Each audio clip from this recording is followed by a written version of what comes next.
Bonjour et bienvenue au jardin du Léprochaune. Aujourd'hui il fait gris avec un peu de soleil. Je vais planter les pieds de tomates cœur de bœuf, Red Drive cœur de bœuf. Donc voilà mes pieds et les racines qui sortent. Là il fait très lourd, hein, c'est temps orageux. Je vais pas tout mettre, je crois pas. On ne sait jamais, un orage, une grêle et hop, tout est perdu. Bon alors, je vais attaquer les semis de tomates.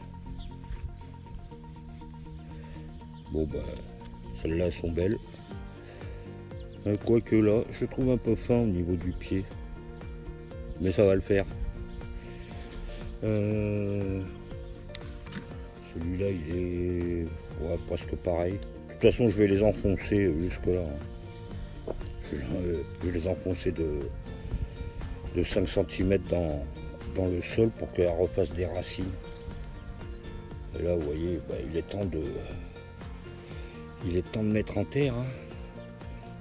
Les racines ressortent.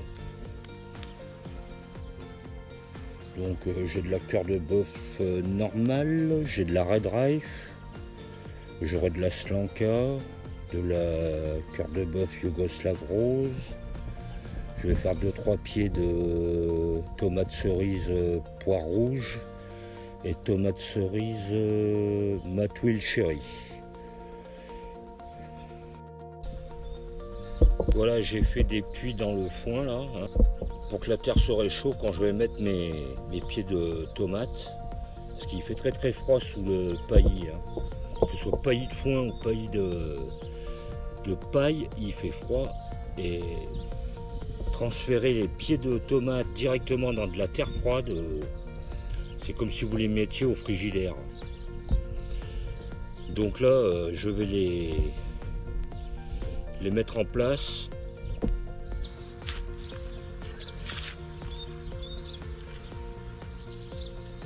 Donc voilà.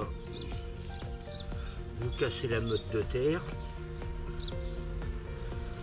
les cailloux, hop, ça s'en va.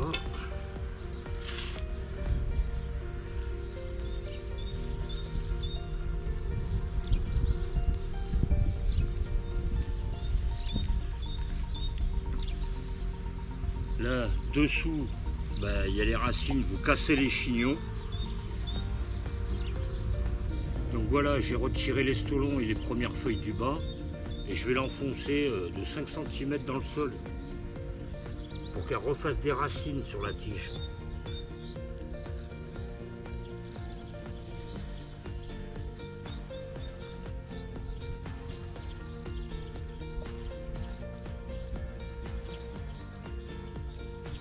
Donc voilà, alors une fois que le pied est planté,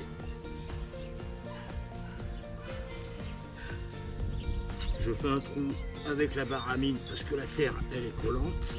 Bon, ça rentre tout seul. Hein.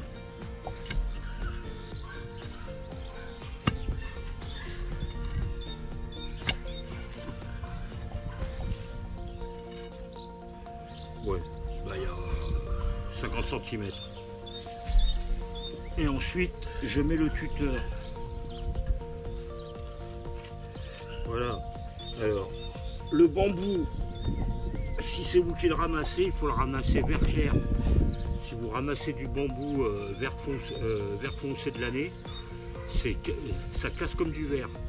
Ça n'a aucune rigidité. Donc, moi, c'est les bambous de l'année dernière, hein, ils peuvent encore servir. Mais n'oubliez pas, si vous coupez du bambou, il faut du bambou de l'année dernière, vert clair. Si vous prenez le vert foncé, il casse.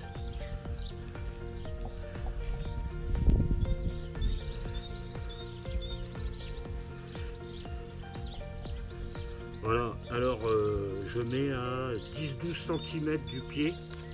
J'aime bien décaler parce que comme ça, ça fait une baïonnette quand je viens l'attacher. Ça solidifie le pied, je trouve. Bon, c'est une de mes techniques, c'est pas prouvé. Rien n'est prouvé chez moi.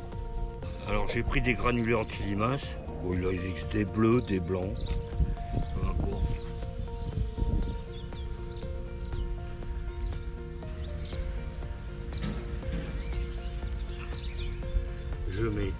peu de granulé pour les limaces et les escargots, enfin c'est surtout les limaces.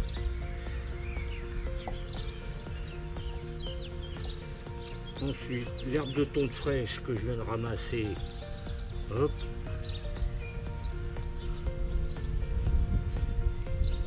Alors toujours la même règle, hein. Pas plus de 5 cm d'épaisseur. Bon là j'en mets pas beaucoup. C'est surtout là pour empêcher les oiseaux de venir manger les graines. Parce que les oiseaux ici j'en ai des centaines. Des centaines de centaines, ça doit faire des milliers. Et je laisse pousser comme ça. Donc là je répète 10-12 cm du cutter pour que ça fasse une baïonnette quand ça pousse. Une sorte de S. Ça solidifie, ça rigidifie le pied. Et je l'ai enterré de 5 cm pour que ça continue à faire des racines. Et c'est pour ça qu'au début je fais les gourmands. Parce que s'il fait trop de feuilles, il fait plus de racines.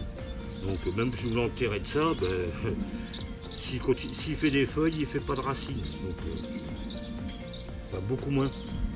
Donc au départ, il faut solidifier les pieds. Bon ben là il fait très lourd, très chaud. Enfin, surtout très lourd, pas très chaud, il doit faire 28 au soleil, 30, ça a tout cassé. Voilà. Et ne pas oublier de mettre l'étiquette.